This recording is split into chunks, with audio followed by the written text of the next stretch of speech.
Bonjour Georges-Marc Benamou, merci d'être avec nous. Valérie, bonjour Gilles. Vous êtes journaliste, producteur de cinéma. Vous aviez publié Le Promeneur du Champ de Mars, qui était devenu un film. Vous avez écrit Le Dernier Mitterrand. Vous avez été très proche de François Mitterrand. C'est pour ça qu'on vous a demandé de venir ce matin. Il y a une douzaine de documentaires, oui, facilement, qui célèbrent, demain, qui il y a toute une soirée sur France 2. Est-ce qu'on commémore ou est-ce qu'on célèbre François Mitterrand? En tout cas, il y a une douzaine de documentaires qui lui sont consacrés. Demain, on aura Serge Moati avec nous, avec qui on parlera plus précisément du rapport de François Mitterrand avec la télévision. On pourra également en parler avec vous, puisque vous avez été très très proche de lui. Ça vous fait quelque chose aujourd'hui Écoutez, moi j'ai été proche de lui à la fin. Moi j'ai connu le roi, le monarque Mitterrand, malade. Je l'ai connu sur la pente descendante. J'ai des souvenirs bien sûr très très jeunes du 10 mai, mais je le connaissais pas. Enfin, j'avais failli l'aborder dans la rue. Quelques mois avant, à côté du Café de Flore, il y a une librairie. Moi, j'arrivais de Nice, je vois Mitterrand. Je voulais lui parler d'un de mes écrivains préférés, qui était Albert Cohen, qu'il aimait beaucoup. Je vais vers lui, et puis je vois une jolie blonde sortir, lui prendre le bras. Je me dis, de toute façon, c'est pas grave, je lui parlerai dans 3 mois, il va être battu par Giscard. Voilà comment j'ai attendu près de 12 ans pour parler à Mitterrand. Vous nous raconterez comment et le 10 mai, à 10h07, vous savez ce que vous faisiez ? À 10h le matin oui, 10h07. Non, parce qu'il a été élu dans la oui, journée. Mais le matin, qu'est-ce que... À 10h07, j'ai dû me fâcher avec ma jeune fiancée de l'époque. J'ai pris ma petite voiture et j'ai été travailler au quotidien de Paris. J'étais permanencier à l'époque. On travaillait le dimanche. J'étais au quotidien de Paris. On attendait les résultats et on ne savait pas d'ailleurs. Oui, on ne savait pas du tout. Gilles, la question du jour, évidemment, elle est en lien avec ce 10 mai. Évidemment, on retrace les 40 ans de l'accession au pouvoir de Mitterrand. Eh bien, est-ce que Mitterrand, pour vous, a-t-il été un bon président? Alors, vous êtes nombreux à voter. Il y a beaucoup de votes sur le compte Twitter de Sud Radio. Vous pouvez continuer à voter. Eh bien, pour l'instant, c'est non à 87% pour nos auditeurs, oui à 13%. Beaucoup de manipulations sur la population, des mensonges sur plusieurs sujets, nous dit Jean-Paul Bonal. Il faut avoir la mémoire sélective pour poser une question pareille, nous dit Blick. Eh bien oui, que voulez-vous? Il faut parfois commémorer des présidents. On va en reparler. C'est surtout que c'est intéressant, ce 87%. Je rappelle, c'est une consultation, c'est pas un sondage. N'y répondent que ceux qui veulent. Gilles, on va passer aux Si je comprends bien, il y a 87% des gens qui pensent que Giscard réélu en 1980, ça aurait été formidable. Ça aurait été une meilleure chose. Je voudrais me demander, si c'est à 87%, s'ils auraient préféré que Giscard soit réélu. Imaginez Giscard un septennat de plus, on ne l'aurait pas supporté. Mais peut-être que si. On ne sait pas. Votons. Gilles, le zapping. Sud Radio, 10h midi, Média, l'instant zapping. Plusieurs centaines de personnes et de policiers se sont réunis devant l'hôtel de police d'Avignon ce week-end, samedi, en hommage à Éric Masson, le brigadier de 36 ans, tué lors d'une intervention. Les anonymes étaient nombreux à être émus. C'était important pour nous de venir montrer qu'on défendait notre police, qu'on était derrière eux, derrière nos forces de l'ordre. Je pense qu'on est peut-être une majorité un peu silencieuse aujourd'hui. On ne sort pas forcément dans la rue tout le temps, mais voilà. Moi, ça m'a bouleversé. Je disais ça pourrait être mon fils et ça m'a bouleversé, vraiment. Ça aurait pu être notre fils, hein. Ah ouais, ça m'a vraiment... J'aurais jamais pensé qu'on puisse tirer à bout portant sur un policier. Il y a beaucoup de gens, j'imagine, que vous reviendrez dans vos débats au sujet d'Éric Masson, qui a été tué donc lorsqu'il intervenait sur un point de trafic de drogue. Mais pour Alexandre Touzet, il est vice-président du conseil départemental de l'Essonne. Le cannabis n'explique pas tout. Je ne crois pas à la seule réponse des stupéfiants. On a des violences totalement gratuites, notamment sur la classe d'âge des 13, 14, 15 ans, parce que les stupéfiants, c'est plutôt un peu plus âgé chez nous en Essonne. On a une haine du flic qui s'inscrit très profondément dans le pays, et je crois que ça serait une erreur de dire il y a de la violence uniquement parce qu'on lutte contre les stupéfiants. Il y a autre chose qui monte dans le pays. C'est dans le programme de Mitterrand qui voulait dépénaliser le cannabis, d'ailleurs. Dans les années, je me souviens de ça, comme quoi j'avais remarqué quelque chose dans son programme. Et pour continuer, la vaccination s'accélère. Vous savez, aujourd'hui, sur les plus de 50 ans qui peuvent se faire vacciner, eh bien demain, Olivier Véran va remettre la blouse. Oui. Cette semaine de pont, c'est une semaine de tous sur le pont, si je puis me permettre l'expression. Je prendrai moi-même d'ailleurs ma part, à l'invitation d'une médecin que je viens de voir dans ce centre de vaccination, et j'irai mettre la blouse le temps de la soirée de mardi dans un centre de vaccination pour prêter main forte à l'effort collectif. Ça doit être cool de se faire vacciner. Ça s'appelle de la com', non ? Oui. Jean-Marc Benamou s'appelle la com, non? Oui, enfin, il aurait dû le faire il y a 6 mois, quoi. Ils auraient dû, au lieu d'avoir le flageolement sur les vaccins entre le mois de décembre et le mois de mars et de créer des doutes dans la population, ils auraient dû prendre ce genre d'initiative bien plus tôt. La blouse bien plus tôt, bien monsieur plus Véran. tôt, mais ça paraît, ça apparaît une fois de plus comme de la com qui se voit. La com tardive, donc pas très bonne. Hein. Pas très bonne. Et si on fête le 10 mai 1981, il y a eu aussi le 7 mai 2017, l'élection d'Emmanuel Macron, il y a 4 ans, pour le concert qui a été donné pour Emmanuel Macron. Oh, c'était pas vraiment comme le concert de la Bastille. Écoutez, c'est Quotidien qui a ressorti l'archive. Est-ce que vous connaissez les Magic System? Je n'ai pas entendu les Magic System, vous les connaissez? Si tu avais Emmanuel Macron, ta belle-mère. Si tu avais Emmanuel Macron, ta belle-mère. C'était quoi? C'était le 7 mai à l'élection, on fêtait l'élection, c'était le concert qui était donné pour l'élection de Macron. Et c'est Quotidien qui l'a ressorti. Évidemment, c'était pas la même chose que la Bastille, c'était évidemment pour faire un comparatif. Et pour finir, Mitterrand a certes changé beaucoup de choses en France, mais c'était aussi un amoureux des femmes, on pourra en parler. Et il n'hésitait pas à draguer les journalistes. Rutel Krief s'en est souvenu dans C'est à vous. Jusqu'au bout de votre septennat. Vous voulez toujours que je vous réponde à vous d'abord? Ça vous est jamais arrivé? Vous êtes un peu déçu par... Bon, voilà. Donc vous êtes déçu? Non, je vous dis, ça vous est jamais arrivé? Répondez-moi. Tout à fait. Ça vous est jamais arrivé? Bon, ça m'arrive à moi aussi. Et quand on dit ça, vous pensez sûrement à quelque chose. En fait, il fait un numéro de charme parce qu'il a une démonstration à faire. Il est malade, on vient de l'apprendre, il veut montrer qu'il est gaillard et qu'il est bien là. Et en fait, moi, sur le moment, je vois pas ce 3e degré, mais ça instruit bien sur le personnage, quand même. Voilà, ça c'était un personnage gaillard séducteur, oui, séducteur. Bon. Oui, mais toujours, c'est vrai, l'objet de les femmes et l'amour, c'était un des sujets de nos conversations pendant le déjeuner du samedi. Beaucoup, mais il en a toujours parlé, et c'est ça que j'appréciais avec, comme un Casanova, c'était son inspirateur. Oui, c'est vrai qu'il aimait Casanova, mais avec beaucoup de respect et sans jamais la vulgarité machiste ou paillarde qu'on aurait pu imaginer chez d'autres hommes politiques. Il y avait un rapport de passion, un rapport de séduction, mais en même temps une grande élégance. Je pense qu'il n'a pas laissé de mauvais souvenirs aux femmes. Il n'y a pas de dégâts, il n'y a pas de harcèlement, il n'y a pas toutes ces choses dont on parle aujourd'hui. Et de ce point de vue-là, il me fait penser à des mecs comme ça qui aiment les femmes, comme l'écrivain Romain Gary, mais qui sont toujours assez bien comportés avec elles. Voilà la différence de certains trousseurs de la politique. Voilà, ça c'est dit. À l'occasion de ce 40e anniversaire de l'élection de François Mitterrand à la présidence de la République, France 2 va consacrer demain une soirée événement. Vous serez vous-même en débat avec Julien Bugier pour évoquer ses souvenirs. Vous disiez que vous l'aviez rencontré assez tard, François Mitterrand. Comment ça s'est fait, la rencontre entre vous? Assez tard au sens où effectivement j'aurais pu le rencontrer en 81 comme tout le monde, etc.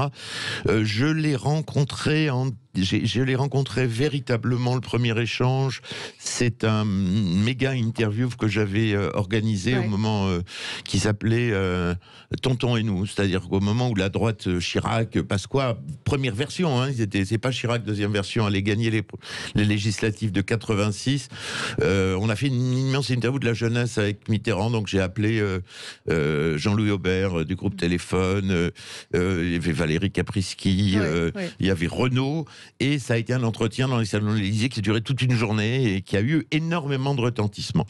Je l'ai revu véritablement, et notre amitié s'est consacrée plutôt en 1992 quand j'ai fait un colloque sur l'Europe, et au moment où commençait à courir la rumeur de son cancer et peu avant sa maladie. Donc j'ai connu plutôt la partie des tempêtes et des maladies de la fin qui était passionnante, mais un peu sombre, un peu shakespearienne. Aujourd'hui, il est à la mode Mitterrand, mais à la fin... Je ne sais pas s'il est vraiment à la mode. Est-ce qu'il est à la mode? Et quand on voit les. Il est à la mode à gauche. Enfin, il n'y a plus de gauche, vous me direz. Malheureusement.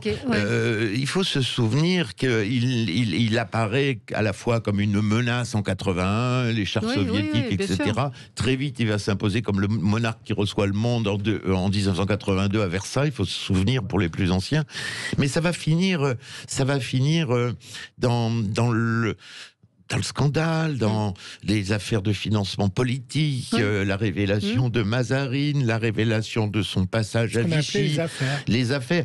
Et le cancer, donc à partir de 92, c'est vraiment les tempêtes, c'est ce que je décris, c'est le monarque au crépuscule. Donc c'est une autre époque que le 10 mai, glorieux, festif, Panthéon, patati patata. Et au final, vous répondriez quoi, vous, à la question qu'on pose ce matin à nos auditeurs sur Twitter? Est-ce que ça a été un bon président? Parce qu'on parle beaucoup aussi de l'héritage de François Mitterrand sur un certain nombre de choses, en particulier sur les conséquences de ce qui se passe dans les banlieues, SOS Racisme, enfin tout voilà, cet héritage-là. Sur la question de l'immigration, faudrait dire... C'était Giscard, le rapprochement familial. Aux 87% qui regrettent Valéry Giscard d'Estaing que s'il y a une vague migratoire incontrôlée, avec des guillemets, etc., elle est due beaucoup plus à ValéryGiscard d'Estaing, qui a organisé le regroupement familial, dont on peut penser du bien et aussi du mal. Donc c'est Valéry Giscard d'Estaing qui est responsable de ce fait. C'est pas Mitterrand. Alors est-ce que ça a été un bon président ou un grand président? Vous savez, dans le film de Guédiguian que j'ai écrit avec Gilles Torrent et adapté de mon livre, il y a cette phrase qui a beaucoup marqué: je suis le dernier des grands présidents. Ça, il me le dit le jour du dernier Conseil des ministres en mai 1995. Alors je pense que ça a été un grand président au sens où c'est un règne long, un des plus longs dans l'histoire de France, y compris, en tout cas dans le 19e ou le 20e. Il comptait avec moi, un peu plus long, ou presque Napoléon III. Plus long que De Gaulle. Pour lui, l'orgueil suprême de son rival De Gaulle, c'est qu'il avait duré plus que De Gaulle. De Gaulle, c'est 11 ans, et chassé par une révolution, d'une certaine manière, dès 1968. Lui, c'est 14 ans. C'est le match des chefs gaulois, hein. Le match à distance, lui, a duré 14 ans. Il n'a pas été chassé par une révolution. C'est ainsi que les présidents ou les chefs pensent. Est-ce que ça a été un bon président? Moi, je crois, moi qui n'ai jamais été gauchiste, ou 68 ans, j'ai jamais cru l'homme providentiel. Je crois que ce qui est très important en France, dans ce pays compliqué, c'est de faire tenir les Français ensemble. C'est la cohésion du pays. C'est que les Français s'aiment. C'est qu'il y ait des œuvres d'art. C'est qu'il y ait moins de misère possible. C'est que le pays tienne. Et on le dit aujourd'hui dans une période de chaos, de division, de fragmentation. Eh bien oui, Mitterrand était comme De Gaulle. Après, on peut les comparer, aimer l'un ou l'autre. Un chef de la nation qui tenait à cette cohérence. Alors, il y avait des problèmes, il ne faut pas être naïf. Il y avait déjà des banlieues. Probablement a-t-il été un peu conservateur, un peu frileux, peut-être était-il trop vieux, lui-même le disait lors de sa réélection. Pour moi, ça a été un de ces grands présidents français, avec des ombres et des lumières, mais plutôt un très bon. Et le dernier de cette lignée, parce que, remarquez, après lui, Nicolas Sarkozy est battu. Donc vous avez été conseiller? François Hollande ne s'est pas représenté. Ne s'est pas représenté. On verra avec Emmanuel Macron, et je crois que c'est dû en partie, comme Mitterrand avait raison de le dire, à l'Europe qui a changé les règles, et surtout au bricolage délirant qu'ont fait un couple d'amateurs, pardon, excusez-moi de ma sévérité, qui s'appelle Jacques Chirac et Lionel Jospin, qui ont inventé cette chose aberrante, quelqu'un qui est là, et qui fait étouffer la démocratie. On élit les députés en même temps que les présidents, ça respire pas, et ce système va craquer. Donc dans l'ancien régime, si je puis dire, de la Ve République, de ces septennats longs, Mitterrand a été, en tout cas, laissé une trace, qu'on aime ou qu'on n'aime pas dans la vie politique, indiscutablement. Mais d'un autre côté, Mitterrand et Chirac n'ont jamais voulu avoir de successeurs et ont tué dans l'œuf les Rocard et autres. Et s'il n'y a plus de gauche, c'est bien à cause de Mitterrand, quand même. S'il n'y a plus de droite, c'est à cause de Chirac. Oui, non, mais vous êtes d'accord avec ça? Ils n'ont pas voulu avoir de successeurs. Probablement. Je pense que le successeur qui était programmé pour Mitterrand et qui s'est cassé la figure, c'était Fabius, parce qu'il y a eu l'affaire du sang contaminé. Je crois qu'après, effectivement, il a fait un croche-patte à Michel Rocard, et qu'il a rendu... Enfin, bon, Chirac aussi, Chirac qui aurait pu faciliter l'ascension de Philippe Seguin, par exemple, et qui n'en serait peut-être pas mort et qui aurait eu envie de vivre. Quel rapport il avait avec son image, de ce que vous en avez ressenti? C'est dur ce que vous venez de dire, hein. Sur le fait que Chirac, il est mort à cause de Chirac. Je pense, je vais vous dire, j'ai non, je ne le dis pas aussi brutalement, mais il y avait quelque chose dans Philippe Seguin pour qui j'avais des désaccords, mais j'ai énormément de respect, d'inachevé dans sa vie. Une tristesse à la fin de sa vie. Mitterrand disait d'ailleurs, c'est le plus grand à droite. Et je crois que le fait d'être barré par sa famille politique, de se retrouver président de la Cour des comptes alors qu'il était peut-être appelé au plus haut destin, a amené une sorte de tristesse et de chagrin mortifère chez Philippe Séguin. Voilà, je l'ai écrit là-dessus, je le dis de manière plus précise. Hein, je ne dis pas Chirac l'a tué, non, bien sûr que non. Mais Chirac n'a rien fait et a tout fait pour qu'il chute. En particulier à la mairie de Paris en 2000, mais enfin c'est une vieille histoire. Ouais, et le rapport de François Mitterrand à son image, qu'est-ce que vous en diriez? C'est-à-dire, est-ce qu'il était soucieux de l'image qu'il allait laisser à la postérité? Ces promenades que vous avez fait avec lui au Champ de Mars, c'était aussi destiné à ça, à laisser une trace. Et est-ce que vous diriez ça, qu'il était préoccupé par l'image qu'il allait laisser? Évidemment. Et on le verra avec Moatti demain aussi, sur le fait qu'il a profondément changé tout ce qui était débat télévisé et autres. Mais qu'est-ce que vous avez ressenti justement à la fin de sa vie? Oui, le contrôle absolu de l'image, mais pas au sens... communicant, sondage, etc. Évidemment, comme un grand écrivain, comme Napoléon, contrôler son image en trichant sur le tableau, etc. Donc cette volonté de maîtriser son image par rapport à l'histoire, évidemment. Et le dernier livre, la fin de sa vie, qui s'appelle Mémoires interrompues, était une manière de sculpter sa stature, de reparler de ses erreurs ou de ses errances à Vichy, de raconter son... Il disait, on est toujours accablé par ses successeurs. Donc, effectivement, il voulait prendre le contrôle de son histoire. C'est élémentaire. Alors là-dessus, il y a du narcissisme, mais c'est pas l'homme qui va, qui, selon moi, allait faire un sondage pour savoir si son image était bonne ou s'il fallait se marier avec un tel ou divorcer avec un tel. Parce que c'était pas la mode non plus. Enfin, je veux dire, c'était pas. Si, ça se faisait. Giscard était plus dans ces petites histoires-là. Je pense qu'il est un homme politique. Un de ces derniers, même s'il était machiavélique, ce qu'on veut, etc., il pouvait agir selon des convictions. Il lisait pas les sondages pour décider. Je dis pas qu'il faut pas lire les sondages. Mais aujourd'hui, malheureusement, les hommes politiques lisent les sondages et décident après. Je pense qu'il était encore de ces gens qui pouvaient avoir quelques convictions bien trempées, etc. Et au fond, il connaissait les Français. Alors, les 87% qui ne l'aiment pas, je suis désolé. Ça a peut-être changé. Il collait à la France. Il collait à la France, à son territoire. Pourtant, il a quand même cette image de monarque un mais peu alors, comme je l'ai écrit dans un livre, je répondais à cette question. Si c'est un monarque, c'est pas Louis XIV. C'est un des rois, un des premiers rois français, c'est un mérovingien, c'est un roi pauvre, c'est un roi croyant, c'est un roi terrien. Il n'était pas fastueux, quelles que soient les rumeurs de palais à Venise, etc. C'est un type qui vivait très simplement. Quand il vous invitait à l'hôtel à côté de l'âge, il fallait y aller dans la chambre. Parce que c'est pas ce que racontaient forcément des gens qui ont été en cuisine à l'Élysée, qui racontent qu'il y avait quand même un faste, même dans l'intimité. Ça, c'est l'étiquette. Ça, je suis d'accord. Non, mais même dans l'intimité, c'est-à-dire des dîners... Oui, mais il payait jamais parce qu'il n'avait pas d'argent. C'est peut-être les copains qui payaient. Non, chez lui, rue de Bièvre, les quelques fois où j'étais, ou l'État. Et à Latch, c'était une maison française bien tenue de la bourgeoisie moyenne et plutôt simple. Alors que, par ailleurs, il a eu le souci à l'Élysée de l'étiquette, d'une très bonne cuisine comme Nicolas Sarkozy avant lui. Peut-être le seul exemple vertueux, c'est De Gaulle et Madame De Gaulle qui achetait son poulet et qui le payait elle-même. Enfin, dans l'exercice du pouvoir, il était assez roi soleil mais dans le privé, il était plutôt assez frugal. La dernière fois que vous l'avez vu, c'était quand? Vous vous souvenez? C'était 7 jours avant sa mort. Je le décris dans la dernière scène du dernier Mitterrand. Sur son fauteuil, il a décidé depuis 3 heures, c'est-à-dire d'arrêter de s'alimenter. Il a annoncé à sa famille qu'il arrêtait les médicaments. Il nous annonce qu'il va mourir, au fond. Et commence sa mort choisie, qui va mettre quelques jours. Et je crois qu'il meurt Donc on est le 1er janvier, après le fameux réveillon des ortolans. Et c'est un regard terrible, et on imagine qu'on ne reverra probablement plus. Vous le saviez le dernier jour, vous saviez que ce serait... Est-ce qu'on sait vraiment, mais il y avait quelque chose d'un adieu définitif assez bouleversant. Je revois son dernier regard. Et vous lui avez dit quoi? On s'est regardé longuement, et il m'a regardé. Le dernier dans la pièce, les autres étaient partis. Quelque chose de l'adieu dans le regard. Oui. Et c'est un souvenir, ce regard, vous l'avez encore en vous. On vous sent ému, en fait. Oui, c'est un homme que j'aimais beaucoup. Oui. Gilles? Est-ce qu'il a des points communs avec Sarkozy? Sarkozy. Pourquoi Sarkozy? Pourquoi Sarkozy? Oui. Pourquoi pas Macron? Ou Macron. Pourquoi pas Macron? Pourquoi pas Hollande? Pourquoi pas Hollande? Pourquoi pas? Écoutez, je ne sais pas. Je crois que c'est difficile.